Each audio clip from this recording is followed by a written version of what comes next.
12 News Eye on Agriculture with Britton Rucker.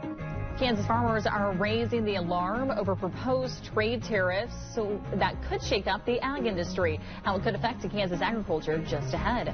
Plus, farmers and ranchers face unique challenges beyond the fields and pastures. We are diving into the key tax and legal hurdles that they face and how they can overcome them.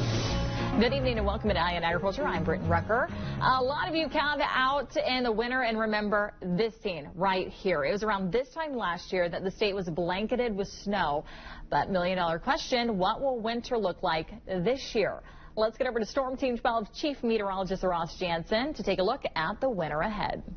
It's time for the winter weather forecast, and let me just say here at the beginning, I think there's potential for this to be a very active winter season ahead. The reason why we've come to that conclusion is because right after Halloween, we had 3 distinct storm systems that provided welcome drought-easing rainfall across the plains. And when this particular pattern comes back through later this winter, there's a reasonable chance we could be in for some heavier rainfall and snowfall too. That's when low-pressure systems track from deep in Arizona and northern Mexico right into the central plains. They usually have access to the Gulf of Mexico humidity, and I think we will see this time and time again as we go deeper into the winter season. Another particular pattern, which is mainly dry and also happens to be the one that we're in right now, when the jet stream winds come out of the northwest over the Rockies, that can deliver some much colder air, Arctic blasts, if you want to call it that, for January and February, and this will likely show up in the coming months, so be prepared. The months of January and February could be quite cold across a large swath of the central and northern plains. There are 2 potential limiting factors in this being a historically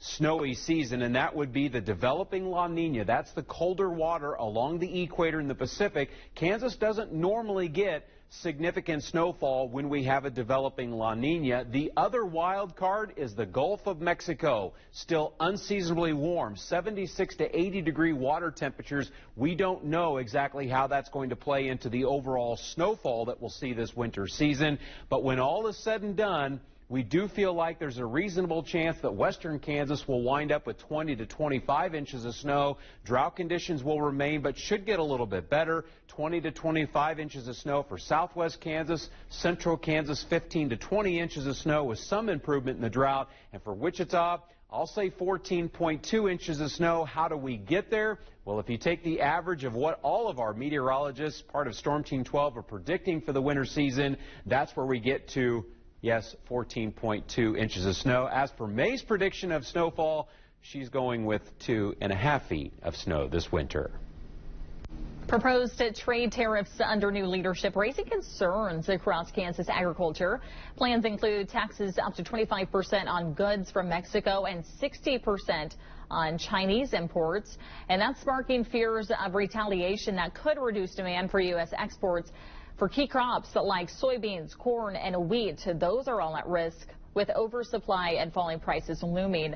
Kansas farmers are already strained by the past trade disputes, which saw nearly $1 billion in annual losses during the recent tariff battles. The Sedgwick County Sheriff's Office identifies a man killed in a farming accident. They say David Humboldt of rural Mulvane died while he was working on his combine. It happened Wednesday afternoon. The Sheriff's Office says it appears something collapsed on Humboldt, who died at the scene. Hundreds of workers in Emporia learned their workplace will shut down mid-February. Tyson Foods announcing in a letter to employees that it will close down their Emporia plant effective February 14th. More than 800 people work at that plant. Emporia city manager says Tyson told the city it would be moving its Emporia operations to its plant in Holcomb. Tyson told the city the change is part of a larger consolidation program. This is part of a business optimization strategy. They have a large facility out in Holcomb, out by Garden City. So part of this operation, part of what they do here is going to move to Holcomb, shift there. So kind of my understanding is, this allows them to be in one large facility. Cocking says the city will also be working with local and state agencies to help provide assistance and resources for those workers losing their jobs. Still ahead on Eye on Agriculture, with beef prices rocketing, thieves are getting more bold in stealing cattle. Just ahead, we hear from area ranchers following the theft of at least 50 cattle in Kingman County.